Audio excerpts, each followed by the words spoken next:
Hello, movie lovers. Welcome to the BPS podcast. Well, I hope this is your go-to platform for one location movies. In the last episodes, we delved into the captivating world of one location movies from the 50s and 60s.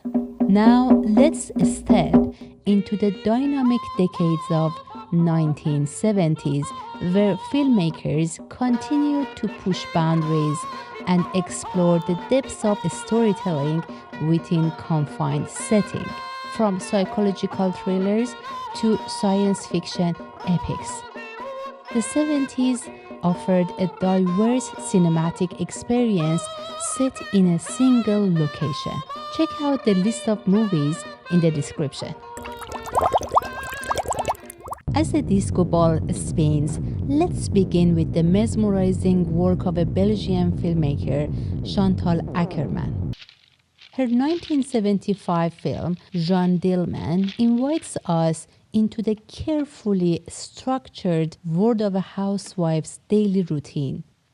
Akerman's keen eye for detail and subtle exploration of domesticity redefined the boundaries of cinematic storytelling. Though her 1974 film, I, You, He, She, is not strictly a one-location film, its use of minimal confined setting significantly contributes to its narrative and thematic depths. Ackerman's intimate, introspective style and masterful control of space and time make it a powerful exploration of identity and desire within the boundaries of minimalistic cinema. Her cinema was fresh, offering something audiences weren't accustomed to seeing on screen.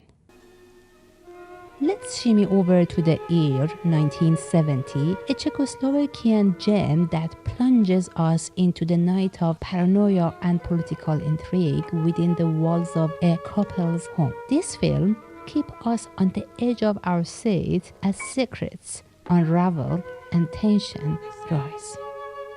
Set against the backdrop of a society under surveillance.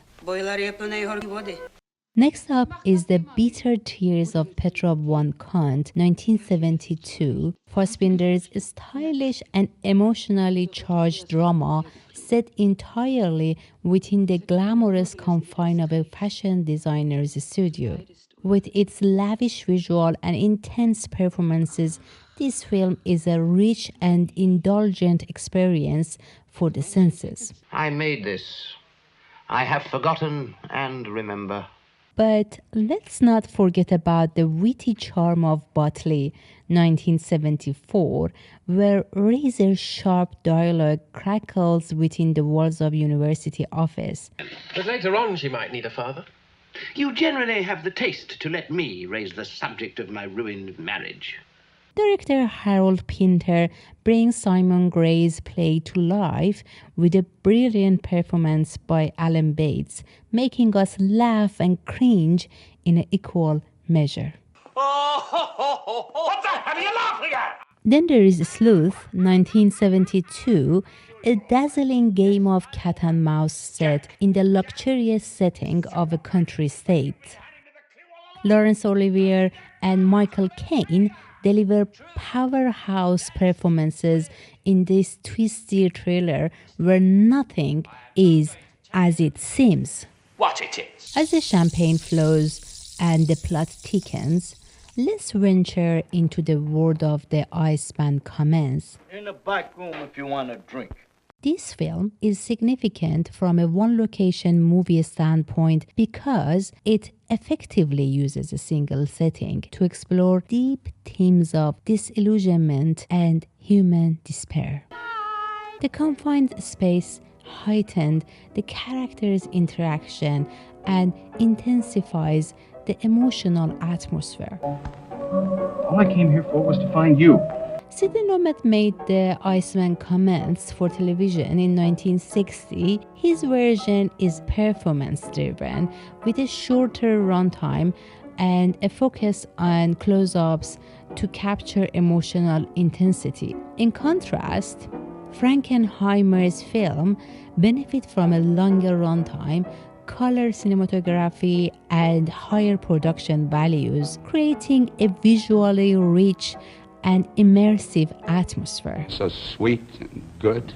Both Sidney Lumet's 1960 TV version and John Frankenheimer's 1973 film adaptation of the Iceman Comets are significant in their own right. Lumet's version is notable for its intense, performance-driven approach within the constraint of live television, while Frankenheimer's film offers a more expansive and visually detailed interpretation. Each version provides a unique lens through which to experience Eugene O'Neill's exploration of disillusionment and human despair. Meanwhile, The Big Feast, 1973, offers a lavish display of excess and indulgence as a group of friends gather for a weekend of gluttony and fun.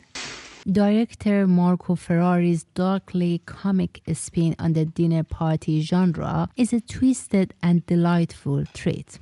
Come on, speak up. Assault on Precinct 13, directed by John Carpenter in 1976, showcases his minimalistic and tension-driven style, drawing inspiration from classic Western and horror films. Set in a besieged, nearly abandoned police station, the film uses single location to build intense atmosphere and suspense, enhanced by Carpenter's eerie synthesizer score.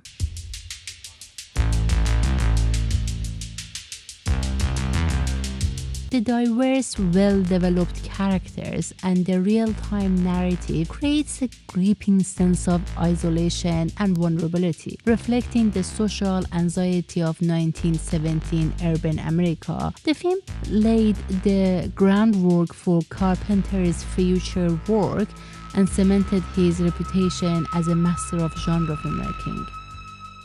Autumn Sonata, 1978, largely confined to a home, explores deep emotional and generational conflicts, showcasing Ingmar Bergman's mastery in depicting psychological drama during the period of introspective cinema. How come I gotta change my mind? All right, the decision's been made. I'm not trying to change your mind, Dallas. I just want you to listen. Will you listen to... Alien 1979 takes us abroad the claustrophobic confines of a spaceship where a deadly alien haunts the crew. With a sensuous erotic dash. Death on the Nile, 1978, while set on a luxurious riverboat, uses its confined setting to build suspense and intricate character interaction, reflecting the era of fascination with glamorous star-studded mysteries. So grab your snacks and settle in for a cinematic journey through the stylish, sophisticated, and sometimes sinister world of 1970s one-location movies, from the avant-garde to blockbuster movies that are sure to dazzle and delight. Jackie, can't you leave us alone?